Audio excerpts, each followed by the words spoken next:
ہوں کی کرو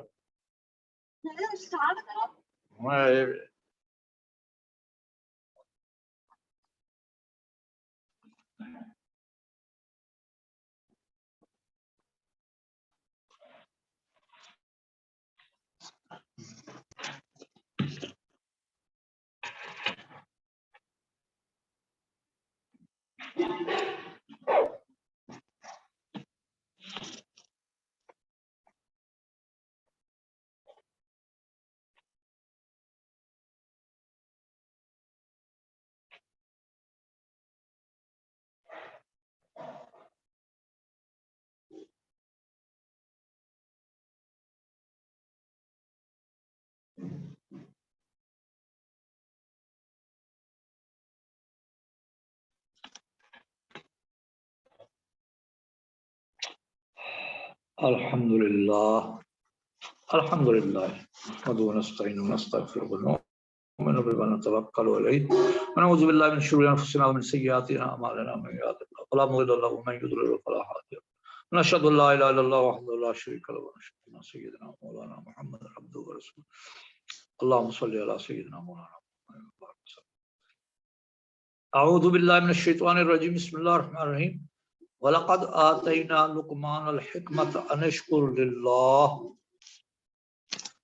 وَمَنْ يَشْكُرْ فَإِنَّمَا يَشْكُرُ لِنَفْسِهِ وَمَنْ كَفَرَ فَإِنَّ اللَّهَ غَنِيٌّ حَمِيدٌ. وَإِذْ قَالَ لُقْمَانُ لِابْنِهِ وَهُوَ يَعِظُهُ يَا بُنَيَّ لَا تُشْرِكْ بِاللَّهِ إِنَّ الشِّرْكَ لَظُلْمٌ عَظِيمٌ. وَوَصَّيْنَا الْإِنسَانَ والديه حملته أمه وهنا على وهن وفصاله في عامين أن اشكر لي ولوالديك إلي المصير وإن جاهداك على أن تشرك بي ما ليس لك به علم فلا تطعهما وصاحبهما في الدنيا معروفا واتبع سبيل من أناب إلي ثم إلي مرجعكم فأنبئكم بما كنتم تعملون. صدق الله العظيم.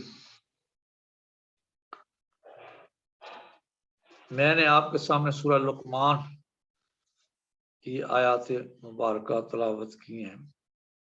اس مضمون میں حضرت لقمان علیہ السلام کا تذکرہ ہے. حضرت لقمان علیہ السلام کے بارے میں روایات میں آتا ہے کہ ان کے سامنے دونوں آپشنز تھے، رسالت بھی تھی اور حکمت بھی تھی. انہوں نے اللہ پاک سے حکمت کا سوال کیا اور اللہ پاک نے ان کو حکمت عطا کی. حکمت عربی کا لفظ ہے اور اس کا ترجمہ اردو میں دانش مندی، انگلش میں جسے وزڈم کہتے ہیں. آپ کے سامنے بہت سارے موٹیویشنل سپیکرز وغیرہ مختلف قسم کی عنوانات کے تحت بڑے دانشمندانہ مشورے دیتے ہیں کہ آپ فلاں مسئلہ ہے تو یہ کریں، فلاں مسئلہ ہے تو یہ کریں، انگزائٹی ہے تو یہ کرنا ہے،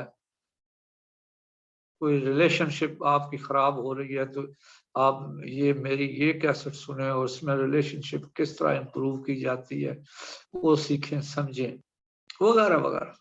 زندگی کے امور کے مختلف میٹرز کو لیے لیتے ہیں. کہیں لونلینس کا بتایا جا رہا ہے کہ وہ کیا کرنا ہے، کہ ریلیشن شپس کو کیسے ہینڈل کرنا ہے، کہیں اپنا غصہ، اپنا فکر، اپنا پریشانی کس طرح دور کرنی ہے.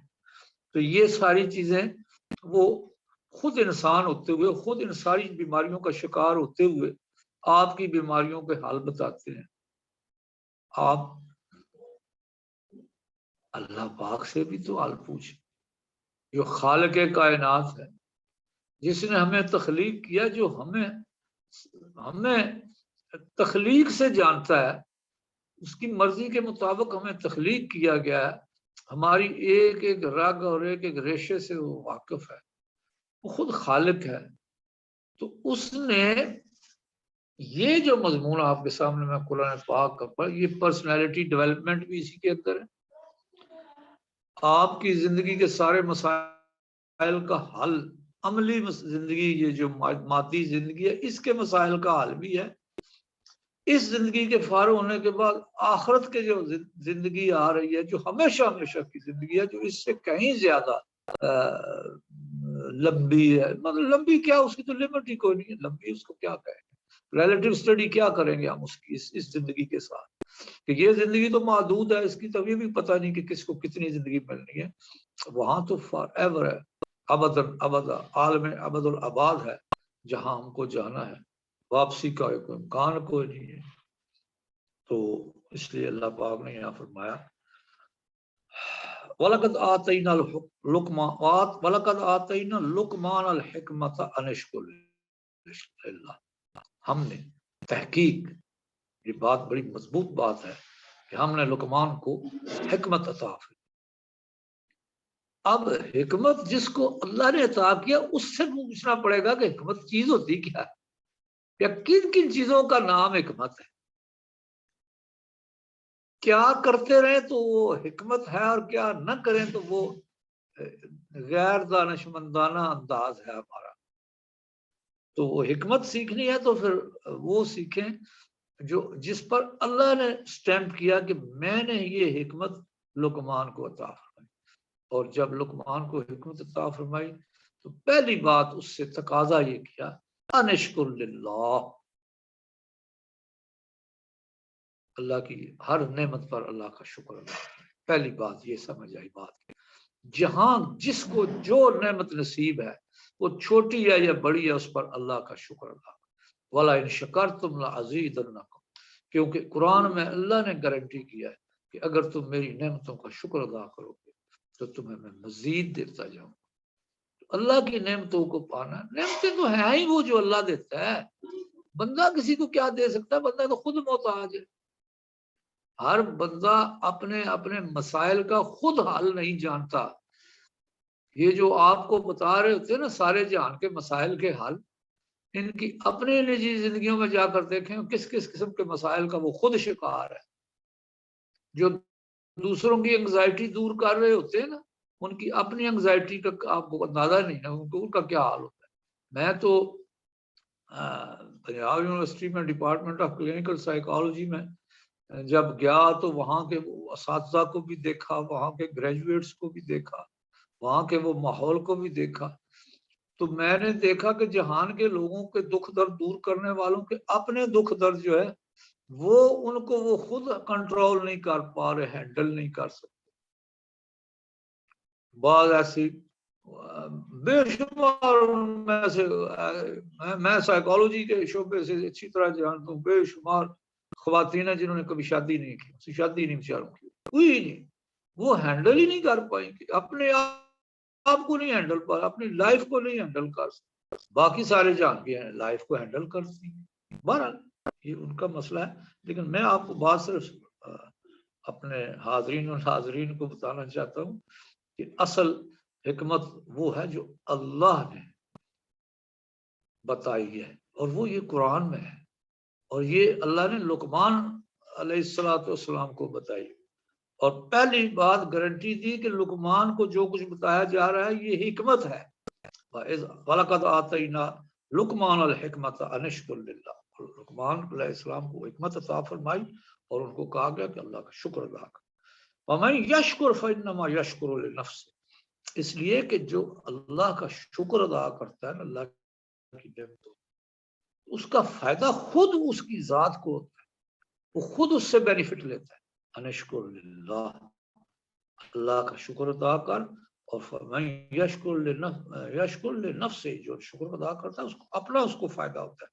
ومن کفر فإن اللہ غنی حمید، اور جو ناشکری کرتا ہے کرتا رہے، اللہ تعالیٰ تو دینے والا ہے، وہ تو دیتا جاتا ہے، اس کو بھی دیتا ہے جو شکر گزار ہے، اس کو بھی دیتا ہے جو نہیں شکر کرتا، بلکہ اس کو بھی دیتا ہے جو اس کے خلاف باتیں کرتا ہے، جو اللہ کی الوہیت کو مانتا نہیں، جو اللہ کی الوہیت کے خلاف باتیں کرتا ہے، اللہ کی الوہیت کے خلاف اللہ کے سوا غیر اللہ کی پوجا کرتا ہے، رب اس کا بھی وہ ہے، اور ان کو ربوبیت کا حق اللہ نے اس کو بھی دیا، اس پر بھی نعمتیں کرتا رہتا ہے۔ بہرحال آگے بات آتی ہے اس کالا لقمان لابن، اب بات آتی ہے حکمت کی۔ تو حکمت میں سب سے پہلے اللہ تعالیٰ نے جن کو حکمت دی، جو حکمت کے بادشاہ ہے، کیونکہ ان کو جو ان کی باتیں ہیں وہ حکمت ہیں، اس لیے کہ اللہ کہتا ہے کہ میں نے ان کو حکمت عطا، وزڈم دی ہے، دانشمندی دی۔ اب دانشمندی کا تقاضا یہ ہے اس کالا لقمان لابن ہی، سب سے پہلے انہوں نے اپنے بیٹے سے باتیں کی، سب سے پہلے وزڈم اپنی اولاد کو سکھائی جائے، اپنی اولاد اس کی وراثت اس کی اولاد ہے۔ تو وراثت کا حق کس کا ہوتا ہے؟ سب سے پہلے اولاد کا، مادی وراثت کا حق اولاد کا۔ اگر مادی وراثت کا حق اولاد کا تو یہ روحانی وراثت کا حق بھی اولاد کا، اور اسپرچول اور دانشمندی بھی سب سے پہلے اس بات کی متقاضی ہے کہ اپنی اولاد کو دانشمند بنائے۔ وہ لوگ جو خود دانشمند ہیں اور ان کی اولاد آگے دانشمندی سے فارغ ہے، تو جان لیں کہ ان کی دانشمندی صرف باتوں تک، دانشمندی کا آگے اگر فلو نہیں ہوتا تو یہ سمجھ لیں کہ وہ اپنی جب اولاد کو دانشمندی نہیں دیتا تو اس کا مطلب اس کو پتہ ہے کہ یہ دانشمندی ہے نہیں ہے، یا اس کو اپنے اس دانشمندانہ علم کا یقین نہیں ہے۔ یہ بالکل ایسا ہی ہے جیسے ایک بہترین بڑا ڈاکٹر ہو، فزیکل FRCS یا کوئی بھی بڑے سے بڑا سنت یافتہ ڈاکٹر اور سگریٹ پی رہا ہو، اور پیتے ہیں ایسے لوگ، میں نے خود دیکھا ہے۔ میں نے ایک بڑے دانشمند اسی طرح کے اپنی دانشمندی کے حوالے سے میں کہہ رہا ہوں، اس لیے کہ وہ اپنی میڈیکل میں دانشمند ہے، ایک بندہ اگر FRCS ڈاکٹر ہے اور وہ سگریٹ پی رہا ہے تو اس سے اگر پوچھا میں نے تو سگریٹ کیوں پیتا ہے؟ یہ جو علم تو نے حاصل کیا میڈیکل کا، اور یہ اعلیٰ ترین تو نے جو ڈگری پائی، اس علم کی روشنی میں مجھے بتا کہ سگریٹ پینا کیسے؟ چپ، اس کے پاس کوئی جواب نہیں۔ میں نے کہا اس کا مطلب یہ ہے کہ تمہیں اپنا جو علم تو نے یہ حاصل کیا، جسے FRCS لکھ کے تم اپنا بورڈ جو ہے وہ نمایاں کرتا ہے، تو تمہیں اپنے اس میڈیکل کے علم کا یقین نہیں ہے۔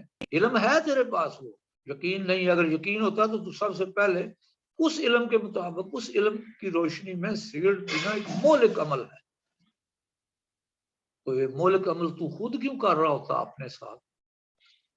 اس کا مطلب ہے تمہیں اپنے اس علم پر ویسا یقین حاصل نہیں ہے جیسا ہونا چاہیے۔ یہی بات آج کی مسلمانی ہماری ہے۔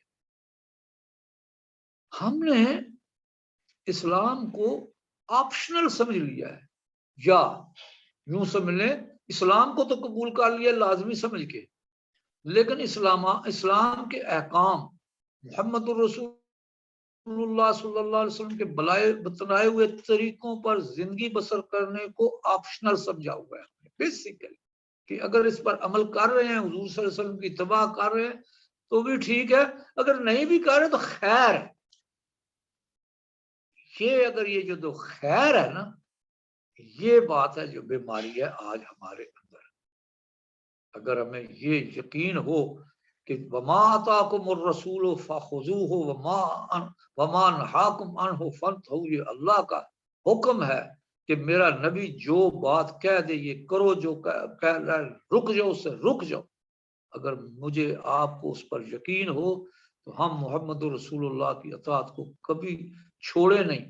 ہم چھوڑتے صرف اس لیے کہ ہم اس کو اندر اپنے طور پر اسے آپشنل سمجھتے ہیں۔ خیر اگر کر لیا تو بھی ٹھیک ہے، نہ بھی کیا تو خیر ہے، گزارا ہو جائے گا، جبکہ ایسا ہے اللہ اس کو مانتا نہیں۔ ما کان اللہ لیعذب وانت فیہم، حضور صلی اللہ علیہ وسلم تو ایسی ذات ہے کہ ان کا ہونا ہی عذاب سے نجات کے لیے کافی ہے ہمارے درمیان۔ لیکن صحابہ نے حضور صلی اللہ علیہ وسلم کو اپنے درمیان پایا، اور صحابہ نے کسی اللہ کے نبی کے کسی حکم کو آپشنل نہیں سمجھا۔ کسی صحابی کا کوئی عمل بتا دیں کہ حضور کو اس کا حکم مل گیا ہو، اسے پتا ہو کہ حضور نے یہ بات اس معاملے میں یہ بات فیصلہ فرمایا، تو اس نے اسے آپشنل سمجھ کے لیا ہو یا نہ لیا ہو، یہ ایسا کبھی کسی صحابی سے یہ چیزیں نہیں رہی۔ لیکن آج کے ہم وہ امتی ہیں جو لبیک یا رسول اللہ لبیک تو نعرے مارنے کے لیے تو تیار ہے، لیکن آپ آقا نامدار صلی اللہ علیہ وسلم کے احکامات وہ جو ہماری زندگی سے متعلق ہے، وہ جو ہماری اعمال سے متعلق ہے، ان کو اختیار کرنے میں ہمیں یا ان کو چھوڑنے میں ہمیں ذرا بھی دیر نہیں لگتی۔ اسے ہم اپنی عقل و دانش پر پیش کرتے ہیں، اور اپنی عقل و دانش اگر کہتی ہے کر لو تو کر لیتے ہیں، اگر اپنی عقل و دانش میں وارہ نہیں کرتا تو چھوڑ دیتے۔ یہاں اللہ پاک نے وَإِذْ قَالَ لُقْمَانُ لِابْنِهِ وَهُوَ يَعِظُهُ يَا بُنَيَّ لَا تُشْرِكْ بِاللَّهِ، تو سب سے پہلے بیٹے کو نصیحت کی ہے لقمان۔ اس کا مطلب وزڈم اگر کسی کو آتی ہے تو سب سے پہلے اپنی اولاد کو سکھائے۔ یہ اللہ کا قرآن یہ طریقہ سلوک سکھا رہا ہے۔ آگے چلے، پہلی بات کیا اولاد کو سکھایا؟ یا بنیہ لا تشرک باللہ، اللہ کے ساتھ شرک نہ کرو، اللہ کے ساتھ کسی اور کو نہ ملاؤ، اللہ کے ساتھ کسی اور کو برابر نہ جانو، خواہ تمہارے وجود کے ٹکڑے ٹکڑے کر دیے جائیں۔ حضور صلی اللہ علیہ وسلم جابر کو بتائیے، یہ نصیحت کرتے بھی فرمائے صحابہ کو اکثر کچھ بھی ہو تمہارے وجود کے ٹکڑے ٹکڑے کر دیے جائیں، اللہ کے ساتھ شریک نہ۔ اور یہ کیا نا، حضرت سمیہ پہلی شہید کس بات پہ شہید ہیں، کس بات پر برچہ مارا اس نے ابو جہل نے اور ان کو شہید کر 3 دن کس بات پہ تینوں باپ بیٹے بیوی کو زدوں کو مارتے رہے، سارا دن مارتے رہتے، عمار کو، یاسر کو رضی اللہ تعالیٰ عنہ، حضرت سمیہ، تینوں۔ کہ صرف اتنا کہہ دو کہ محمد صلی اللہ علیہ وسلم اللہ کے نبی نہیں ہے، بس۔ اپنے دل میں وہ کہہ رہے تھے، وہ کہتا تھا بے شک یقین رکھو، یہاں تک ہوا، لیکن وہ کہتے تھے یا اللہ کو کہہ دو کہ اللہ ایک ہے۔ یہ جو تم کہتے ہو لا الہ الا اللہ، اللہ ایک اللہ ہے، اللہ کے سوا کوئی نہیں، اس کو کہتے ہے ہی احد۔ احد صحابہ کو وہ نہیں آتا حدیث مبارکہ میں، وہ روایات میں یا وہ تاریخ میں، کہ تپتی ریت پر لٹا کر الٹا چھاتی کے بال اور پیٹھ پر انگارے بھی رکھے جاتے، اور وہ کیا کہہ رہے ہیں؟ احد احد احد احد ہے، یہ اکیلا، میں کیسے کہہ دوں وہ اکیلا نہیں ہے۔ یہ ہے لا تشرک باللہ، یہ ایک کسوٹی ہے، یہ معیار ہے۔ ہم کہتے ہیں جی ہم نے اللہ کو ایک مان لیا، اللہ کی اطاعت شروع کر دی، تو پر کوئی آزمائش نہ کہیں آ جائے۔ یہ دیکھو فلسفے، دیکھو آج کے مسلمان، لا حول ولا قوت۔ مجھے ہم ان جیسے تو نہیں ہے نا بھائی، تم کن جیسے ہوئے؟ تو پھر ان جیسوں کا کیوں آپ کو یقین ہے کہ ہمیں اللہ تعالیٰ جو ہے وہ ان جیسوں کی طرح ہمیں رحمتیں بھی فرمائے گا، اور ان جیسوں کی طرح ہم جنت میں بھی داخل ہو۔ فلما يدخل ایمان فی قلوبکم، ایمان جب تک تمہارے دلوں میں نہیں داخل ہوتا، اللہ فرماتا ہے میں نہیں تمہیں مومن مانتا، ابھی تو کو قولوا اسلمنا، ہم نے صرف اسلام قبول کیا ہے۔ فلما يدخل الایمان فی قلوبکم، ایمان کو قلوب میں داخل ہونا ہوگا تو اللہ کے ہاں مومن کہلائے گا۔ میں نہیں کہہ رہا، قرآن کہہ رہا ہے۔ اللہ تعالیٰ نے پھر حکمت کی باتیں بتائیں، کہ سب سے پہلی حکمت کی بات یہ ہے کہ بھائی لقمان کے پاس حکمت تھی، تو انہوں نے سب سے پہلے اپنے اولاد کو حکمت سکھانا شروع کی، اولاد کو حکمت سکھائی۔ تو سب سے پہلی حکمت کی بات کیا ہے جی؟ کہ اللہ کے ساتھ کسی کو شریک نہ مانا۔ ہمیں سب سے پہلے تھا کہ جب حضرت لقمان کو حکمت دی گئی تو لقمان علیہ السلام کو کہا گیا کہ اس پر اللہ کا شکر اللہ، یہ نعمت بہت بڑی۔ قرآن میں دوسری جگہ وَمَن یُؤْتَ الْحِکْمَةَ فَقَدْ أُوتِیَ خَیْرًا کَثِیرًا، اور جس کو دانش مندی دے دی گئی، حکمت دے دی گئی، اس کو اوتیہ خیرن کثیرا، اس کو بلائیوں کا کثیر دے دیا گیا، خیرن کثیرہ دے دیا گیا، تو خیرن کثیرہ ملا تو اس پر اللہ کا شکر ادا کرو۔ اب اگلی بات یہ ہے کہ اس کو ڈلیور کرو کیسے؟ سب سے پہلے اولاد سے شروع کرو، اولاد کی تربیت کرو۔ اولاد کی کیا تربیت کرو؟ کہ بھائی اللہ کے ساتھ وہ شریک نہ ٹھہرے، اللہ کی الوہیت کو وہ مان لے، اللہ کا الہ ہونا اسے پتہ چل جائے۔ اللہ کا الہ ہونا پتہ چلے گا تو مطلب اس کو معبود واحد جانے گا، معبود واحد جانے گا تو اس کی عبادت کرے گا۔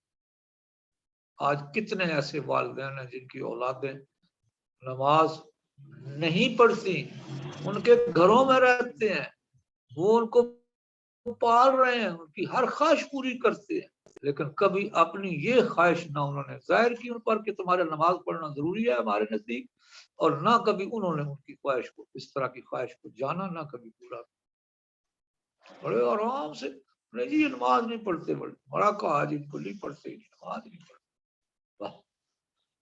یہ ہے بھائی تم پالتے ہو ان کو، وہ تم نے پیدا کیے، تم انہیں پال رہے ہو، وہ تم سے ہر نعمت انجوائے کر رہے ہیں، لیکن تمہارے اندر خود وہ کرج نہیں ہے ان کو یہ سمجھانے کی کہ یہ سارا اس کی بنیاد اللہ کی اطاعت ہونی چاہیے، لیکن کوئی بھی نہیں۔ یہ سارا آج معاشرہ کسی علاقے میں کسی ایک مسجد میں چلے جائیں میں جتنی آبادی ہے وہاں سے کتنے لوگ اس میں نماز پڑھنے آتے ہیں، نوجوان نسل تو ہے ہی کوئی نہیں، مسجد بوڑھے سفید داڑیوں والے آپ کو نمازوں میں، کیا وہاں اس علاقے میں نوجوان لوگ نہیں رہتے؟ ان پر نماز کیوں نہیں ہے؟ یہ ہے وہ بات جو اللہ پاک نے یہاں فرمائی، از قال لقمان لیب نہیں وہ جائز ہو، جو ان کے وصیت کر رہے تھے اللہ کے ساتھ شرک نہ کرنا، ان الشرک لظلم عظیم، شرک بہت بڑا ظلم ہے۔ دوسری بات ووصینا الانسان بوالدیہ حاملتہ امہ وہنا علی وہن وفصالہ فی عامین ان اشکر لی ولوالدیک الی المصیر۔ دوسری بات ان کو یہ بتائی ووصینا الانسان بوالدیہ، اولاد کو پہلی بات بتانے کی یہ ہے کہ وہ اپنے والدین کا شکر ادا کرے۔ کیوں؟ حملت ہو سب سے پہلے ماں سے بات شروع، ماں کے تجھ پر احسانات کیا ہے؟ حملت ہو امو وہن علی وہن، تمہاری ماں نے اپنے پیٹ میں 9 مہینے تک تجھے رکھا، طرح طرح کی تکالیف اس میں اس کے پیٹ میں درد بھی ہوا، تھکاوٹ بھی ہوئی، پریشانی بھی ہوئی، سارا کچھ ہوا۔ حملت ہو امو وہن علی وہن، ایک ذوف پہ ذوف اٹھائے اس نے، تکلیف اٹھائی اس نے، اور تجھے پیٹ میں اٹھائے پھرتی رہی 9 مہینے۔ وفصالہ فی عامین، پھر اتنے نہیں، پھر 2 سال تجھے دودھ پلانا اور تمہاری غذا اور تمہاری دوا ہر لمحے تمہارا، تم تو اپنے منہ میں ڈال بھی نہیں سکتے تھے کوئی شاید، اس حال میں تجھے 2 سال کی ڈیوٹی کی اس نے تیرے اوپر۔ انشکر لی، اب اس کا تقاضا یہ ہے کہ وہ جس خالق نے تجھے تخلیق کیا اس کا شکر ادا کر، اللہ کا، والدیک، اللہ کا شکر ادا کرنے کے بعد دوسرے درجے میں کہا اپنے والدین کا شکر ادا کر۔ یہ بھی وزڈم ہے، یہ وزڈم کوئی نہیں سکھاتا آج کل۔ پڑھے لکھے لوگ، بڑے بڑے اعلیٰ عہدوں پہ مالک ہیں، ان کی اولاد کو تمیز نہیں اپنے والدین کے ساتھ بات کرنے، والدہ کو تو ہمت نہیں پڑتی بیٹوں کو کوئی بات سمجھانے کی یا ان کو کہنے کی۔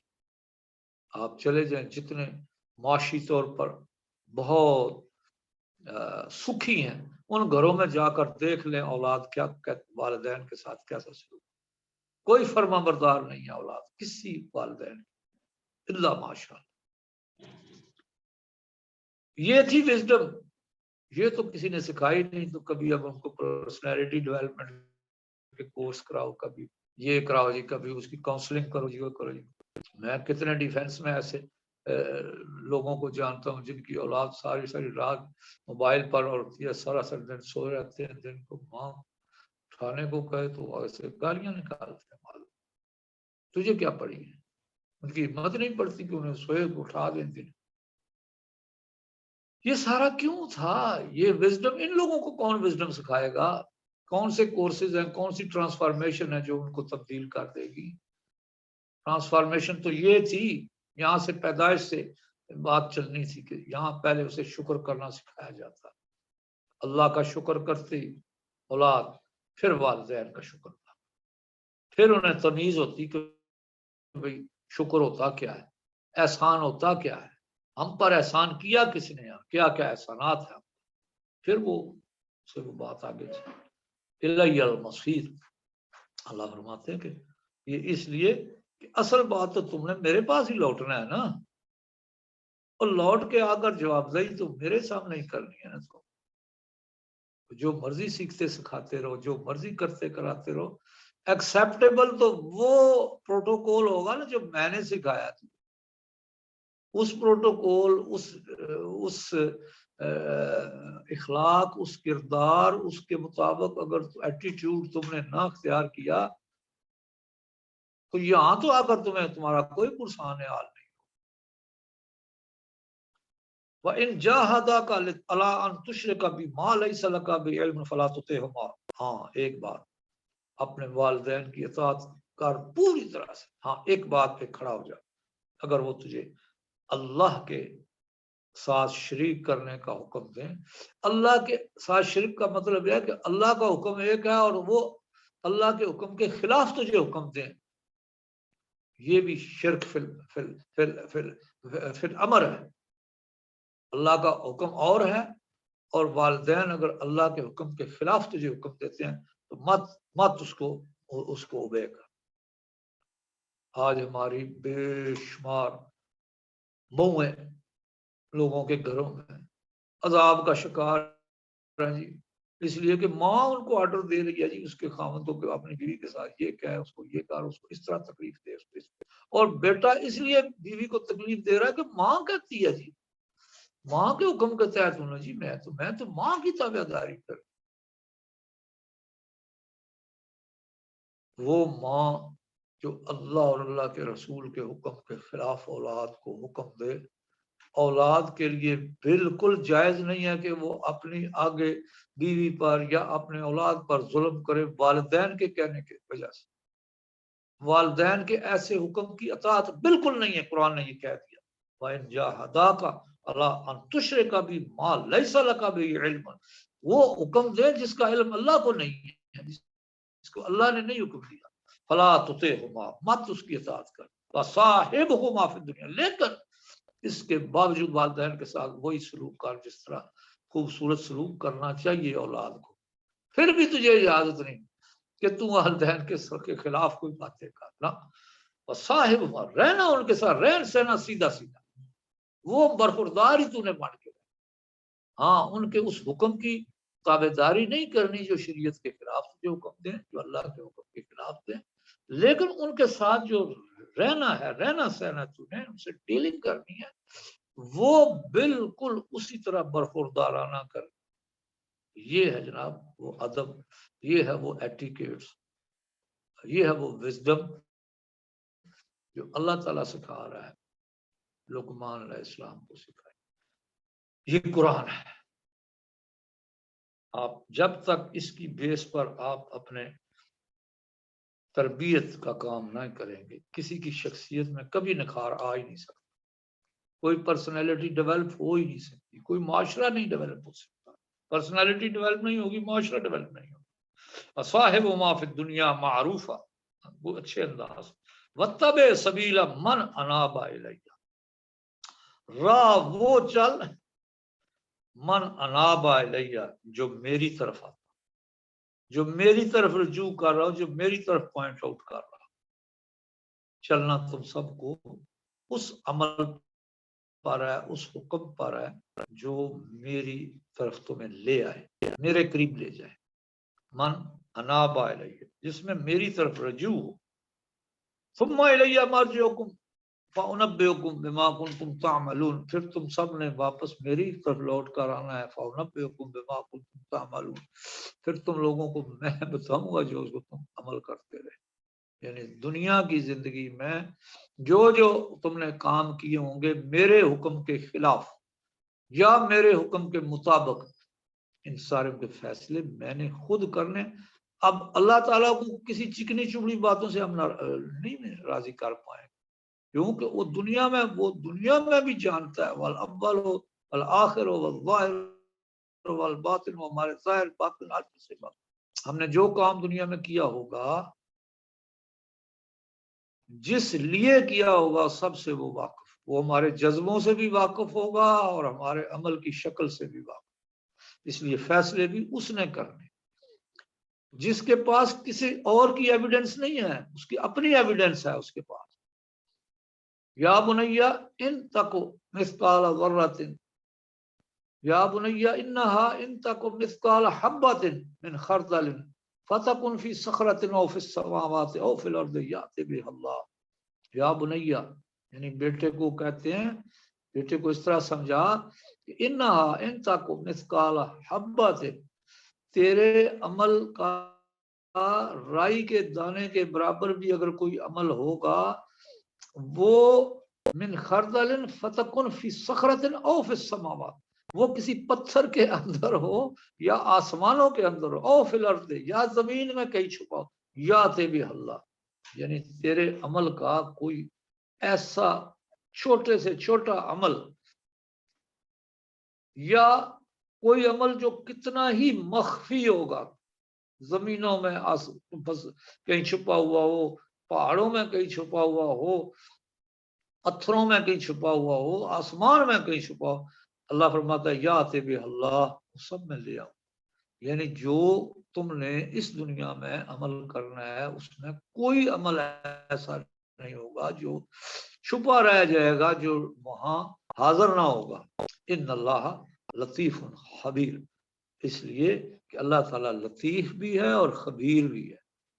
لطیف باریک بھی، خبیر مکمل خبر رکھنے والا، ہر چیز کی خبر.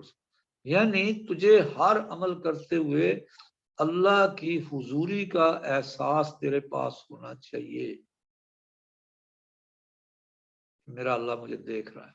وَهُوَ مَعَكُمْ أَيْنَمَا كُنْتُمْ، وہ تمہارے ساتھ ہے جہاں بھی ہو تم.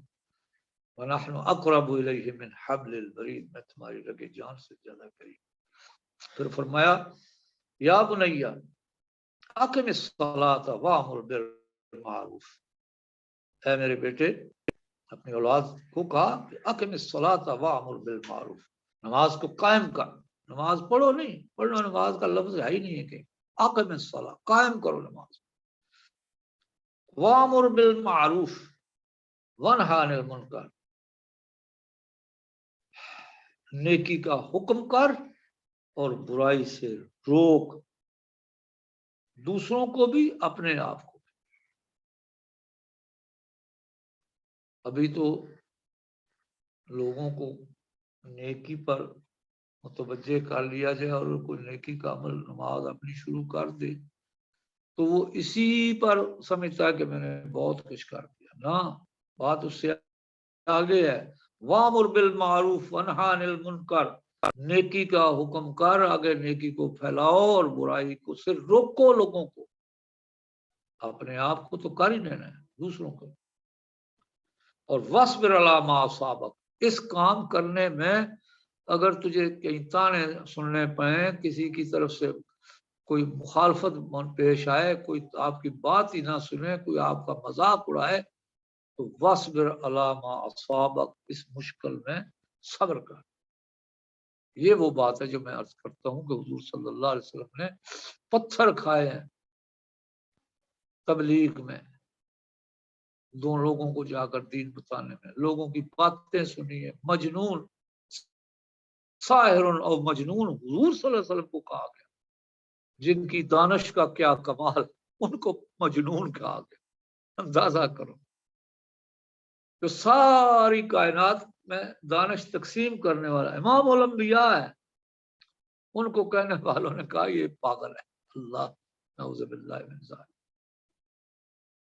کیسے بعض وقت لوگ، لیکن ان کو بھی حضور دعوت دیا کرتے تھے دین آخرت کی، ان کی بھلائی کے لیے، ان کے فائدے کے لیے، اپنا تو کوئی فائدہ نہیں. تو بات یہ ہے کہ جب کوئی ذکر کرتا ہے تو اللہ کا اتباع اختیار کر لیتا ہے. اب اس کے لیے دوسروں کو دعوت دین دینا، نیکی کا حکم کرنا، برائی سے روکنا، اور اس کام کرتے ہوئے تکلیف پر صبر کرنا، یہ اللہ کے علم ہے کہ ایسا ہوگا. ان ذالک من عزم الامور، اللہ نے کہا یہ بڑے دل و گردے جان والے لوگوں کے کام ہے بھائی، یہ ہمت کے کاموں میں سے، یہ دل گردے والوں کا کام ہے. یہ خود بھی اللہ کی اطاعت کرنا اور لوگوں کو بھی اللہ کی اطاعت کی دعوت دینا. یہ پہلے سے ڈر جانا ہے پتہ نہیں میں اطاعت کرنے لگ گیا تو پتہ نہیں اللہ تعالیٰ کی طرف سے مجھے آزمائش نہ آ جائے، تو میں اتنے تو تار لقمہ کھا رہا ہوں مزے مزے سے، پھر یہ میرا تار لقمہ کہیں میرا جاتا نہ رہے. یہ نہیں، یہ کوئی سوچ نہیں. سوچ یہ ہے وزڈم. یہ وہ وزڈم ہے جو قرآن میں اللہ کا کلام پیش کر رہا ہے. اللہ نے وزڈم جہاں دی ہے وہاں بتایا کہ یہ آتینا الحکم لقمان الحکمت، ہم نے لقمان کو حکمت دی تھی، اور یہ وہ حکمت تھی جو لقمان کو دی گئی. یہ وہ پرسنالٹی ڈیولپمنٹ کے اصول ہیں، یہ شخصیت سازی، کردار سازی کے، سیرت سازی کے اصول اور ضوابط ہے. نماز کا حکم بھی ہے، لیکن نیکی کا حکم اور برائی سے روکنے کا حکم بھی ساتھ اسی آیت کے اندر ہے. اگلی آیت نہیں، اسی آیت کی. یا بنیا اقم الصلاۃ وامر بالمعروف وانہی عن المنکر واصبر علی ما اصابک. اور اس کے ساتھ یہ بھی ہے کہ اس نیکی کا حکم کرنے میں، برائی سے روکنے میں جو تکلیف پریشانی ہے اس پر صبر بھی کر. اور یہ بڑی ہمت کی کاموں میں سے ہے، دل جگرے والے لوگوں کے کاموں میں سے ہے. آگے فرمایا ولا تصعر خدک للناس ولا تمشی فی الارض مرحا.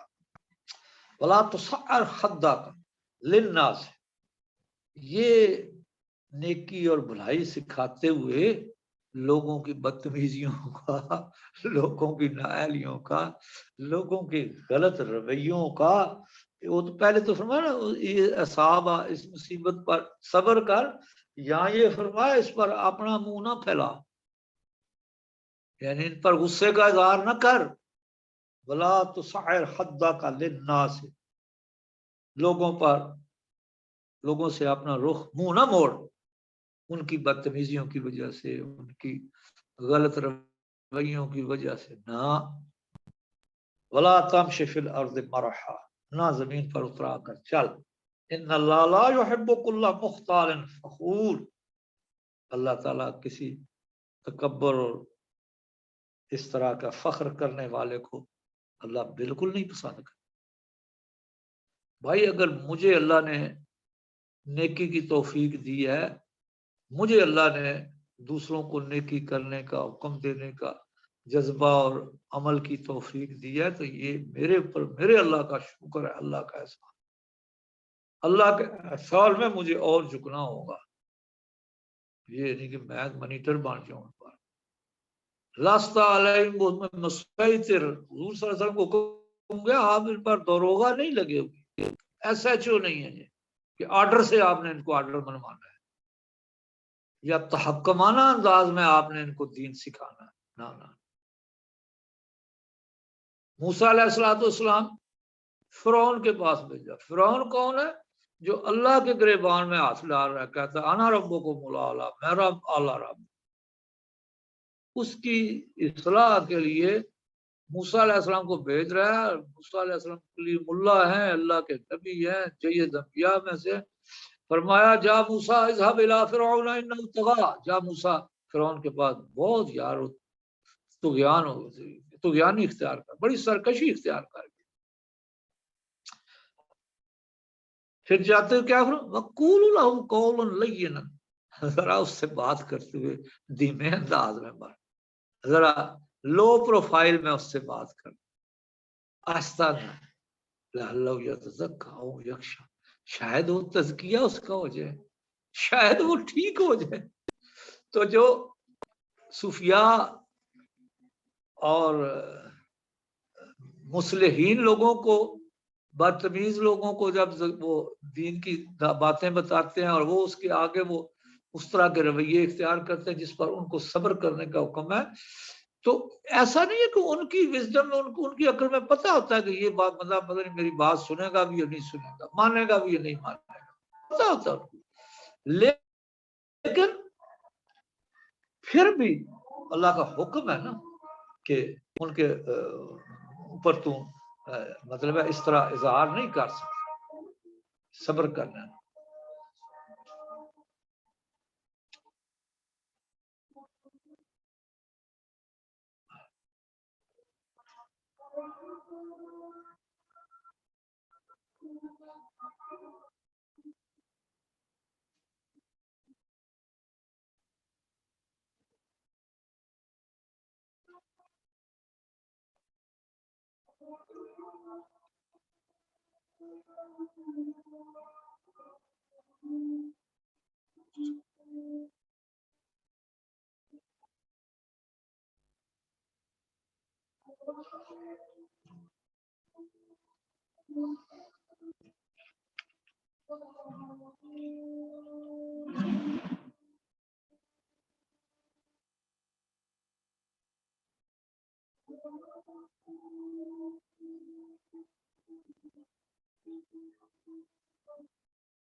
ہاں تو موسیٰ علیہ السلام کو فرمایا کہ شاید وہ اس کا تزکیہ ہو جائے، شاید وہ ڈر جائے۔ اب دیکھیں اللہ تعالیٰ کو تو اس کے تو علم ہے، الاول والآخر والظاہر والباطن، اس کو تو پتا تھا فرعون کا انجام بھی کیا۔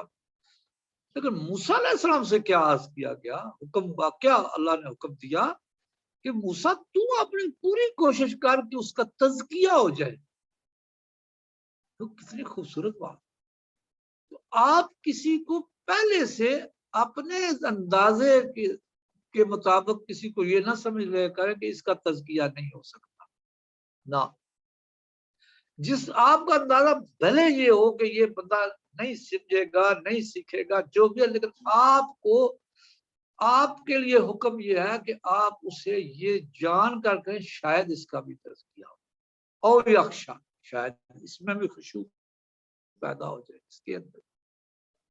تو یہ وہ وجہ ہے کہ اہل اللہ بعض لوگوں کو باوجود کہ ان کے اندازہ تو ہوتا ہے کہ اس نے نہیں سمجھنا، لیکن پھر بھی انہیں سمجھانے کی کوشش کرتے ہیں شاید اس کا تزکیہ، فرعون کا تزکیہ ہو جائے۔ اللہ فرما رہا ہے موسیٰ علیہ السلام سے کہ شاید ان یتزکا او یخشا، شاید اس کا تزکیہ ہو جائے، شاید یہ خشوع اس میں پیدا ہو جائے۔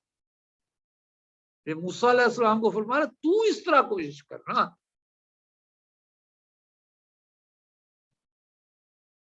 اب آپ اندازہ کریں تو بنی نوع انسان کے ساتھ تو پھر یہ تو ہمارے ارد گرد تو فرعون تو نہیں بستے نا، جو بھی ہوں جیسے بھی ہوں۔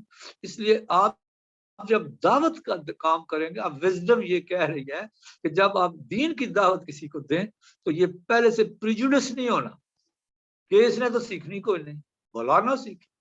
فرعون کو جب اللہ کہہ رہا ہے کہ شاید وہ تیرے بات کہنے سے اس کا تزکیہ ہو جائے، یا اس کا، اللہ کو تو سب معلوم ہے، اللہ کو کیا شک تھا، لیکن موسیٰ علیہ السلام کو تو یہی سکھایا ہے۔ تو ہم مکلف ہیں اللہ کے حکم کے، اس باطنی علم کے مکلف نہیں ہے. اگر ہمیں بھی نظر بھی آ جائے کہ اس کا کوئی نہیں ہونا تزکیہ، تو بھی ہم اس کے پابند نہیں ہیں. یہاں اس باطنی علم کے ہم پابند ہیں، اللہ کے حکم کے، یاد رکھیں. اب بات آتی ہے اس پر منہ بھی نہیں پھیلانا، اس پر غصہ بھی نہیں کرنا. وَلَا تُصَحِّرْ خَدَّكَ لِلنَّاسِ وَلَا تَمْشِ فِي الْأَرْضِ مَرَحًا إِنَّ اللَّهَ لَا يُحِبُّ كُلَّ مُخْتَالٍ فَخُورٍ وَاقْصُدْ فِي مَشْيِكَ وَاغْضُضْ مِنْ صَوْتِكَ. اگلی بات. اب یہ وزڈم کی یہ باتیں ہیں بھائی، یہ پرسنالٹی کی باتیں. وَاقْصُدْ فِي مَشْيِكَ، اپنی رفتار، اپنے چلنے میں اعتدال، درمیانہ درجہ، اعتدال اختیار کر.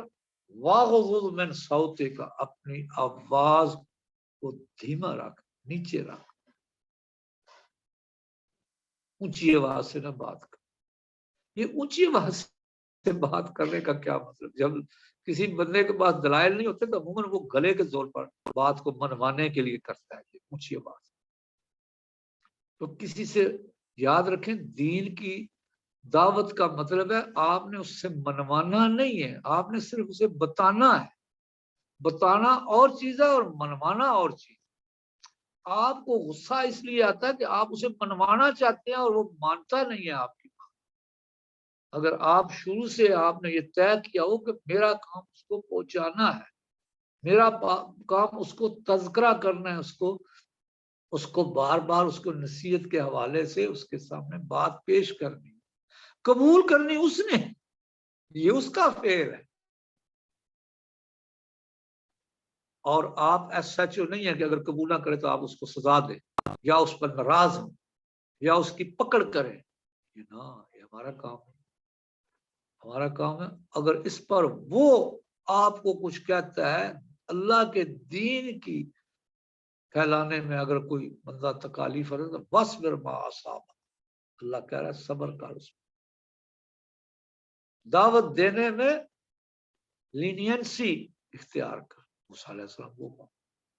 تو یہ ساری وزڈم ہے جی، اس کو وزڈم کہتے ہیں. فرمایا واغضض من صوتک ان انکر الاصوات لصوت الحمیر. یاد رکھو، اونچی آواز اور بھدی آواز، سب سے بری آواز گدھے کی آواز. ان انکر الاصوات، اونچی آوازوں میں سے سب سے بری آواز جو ہے وہ گدھے کی آواز. تو گدھے کی آواز جیسی اونچی آواز نہ کر. یعنی یہ ایک مثال دے کر اس میں کراہت پیدا کیا گیا اس عمل میں کہ اونچی آواز سے مت بحث کرو کسی کے ساتھ. دھیمی آواز، محبت کی آواز. قولوا للناس حسنا، لوگوں سے حسین انداز میں بات کرو. وہی موقف آپ حسین کلام میں بھی بات کر سکتے ہیں اور غصے سے بھی وہی بات کر سکتے ہیں. بات وہی ہو، دونوں طریقے سے کی جا سکتی. اللہ تعالیٰ نے منع نہ اس طرح. اللہ تعالیٰ ہمیں یہ وزڈم، یہ عقل، یہ شعور ہمارے اندر بھی آ جائے. اللہ ہمیں بھی وہ توفیق دے اس پر عمل کی، اور دوسروں کو دین کی سمجھانے کی توفیق بھی دے، سمجھنے کی بھی دے. ہمارے